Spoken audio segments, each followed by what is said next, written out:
was here, was it? Or yeah, I think it was here. Yeah, so I was talking about the treatment methods of so switch back to traditional Amazonian medicine. I was talking, or I was describing the treatment methods from this Takiwasi clinic for addictions, and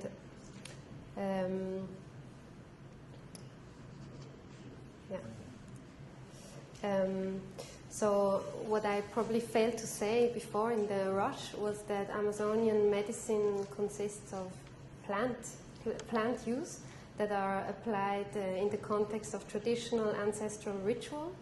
I don't know if that is also the case in some of the medicinal traditions that you have addressed today and yesterday.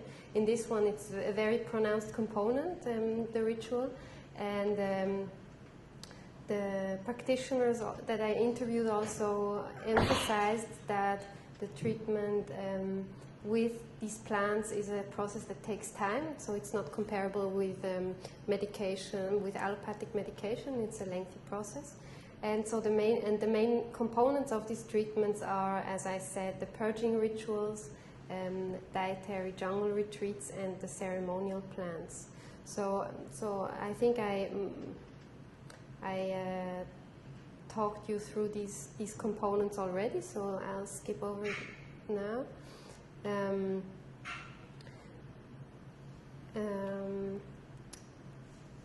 Yeah. So what I didn't say was that the healers explained to me that there are other treatment modules besides those main components, which consist of energetic methods that are there to balance the person. So plant baths are used very, very frequently with leaves of different plants, and in a similar way, saunas with plants are used, as well as the so-called sopladas and icaradas. So these are techniques that the healer uses to balance the patient's energetic body. Sopladas are done usually with tobacco smoke, so a specific type of tobacco that grows in the Amazon, and with perfumes that are made from plants, and also icaradas, which are songs. So the healers have songs that are healing songs, and they sing to the patient, which also is supposed to balance the patient's body. So I also constructed a category out of the material I got that are traditional concepts from Amazonian medicines that were mentioned specifically as being something very traditional, and I picked out two here that I found interesting. So the notion of cleaning or purging or extracting negative energy from the body is a very central notion in traditional Amazonian medicine. So this is perhaps a defining feature of this medicine. And then also the conceptualization of plants is very different from how Western world sees plants. So plants are regarded as living entities that one can interact with beyond just using them as an object that one can put in one's body, and then then it acts like a medicine, but they see plants more like active entities that act like doctors for humans. So this also, I find it interesting and quite unusual.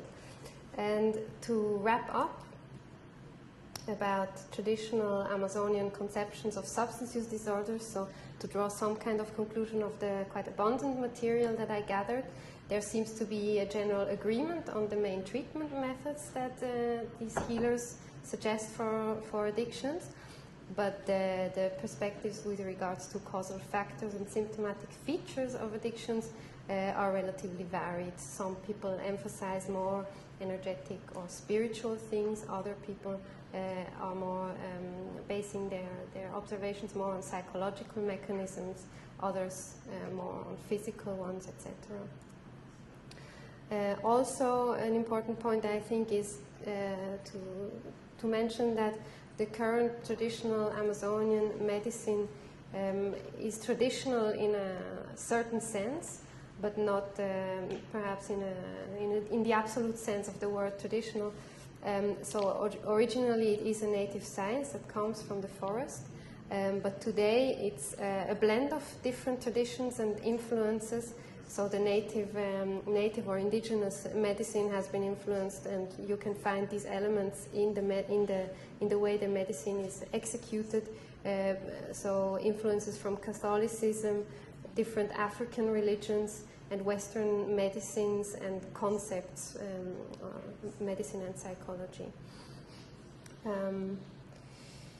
With regards to the treatment effects and the outcomes of treatment, so I'm working also on the data collection of the quasi-experimental studies in which we are looking at the treatment effects, and this is on its way right now.